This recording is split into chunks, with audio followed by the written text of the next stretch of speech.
செம்ம டேஸ்ட்டாக இருக்கும். அங்கே மொத்தமாக வச்சு கடைசியாக சாப்பிடுவோம். இப்போ பாருங்கள், அந்த முள்ளை காமிக்கிறேன். நம்ம இப்போ தேய்ச்சி எடுத்தால அந்த முள் பார்த்திங்களா, எவ்வளோ சின்ன சின்னதாக இருக்குது பார்த்திங்களா. இந்த முள் தான் நமக்கு அந்த டேஞ்சரஸே. ஸோ சாப்பிடும்போது பார்த்து சாப்பிடணும்.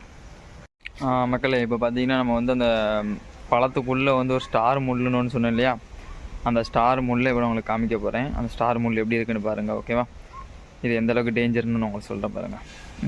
பார்த்துக்கோங்க, இதுதான் அந்த ஸ்டார் முள். உங்களுக்கு தெரியுதா பாருங்கள், அப்படியே ஸ்டார் மாதிரி இருக்குது பாருங்கள். இது எந்த அளவுக்கு டேஞ்சர்னால், இது நம்ம தெரியாமல் முழுங்கிட்டோம் அப்படின்னா தொண்டைக்குள்ளே போய் மாட்டிக்கிடும். மாட்டிக்கிச்சுன்னா ரொம்ப ரொம்ப ரொம்ப டேஞ்சர். என்ன பண்ணோம்னா, எங்கேயா மாட்டிக்கிட்டு அப்படின்னா நமக்கு ஆப்ரேஷன் பண்ணி தான் எடுக்கிற அளவுக்கு இது வந்து சிவியராக இருக்கும். ஸோ சப்போஸ் இந்த பழம் யாருக்காவது கிடச்சி சாப்பிட்டிங்கன்னா இந்த முள்ளை மட்டும் கொஞ்சம் பார்த்து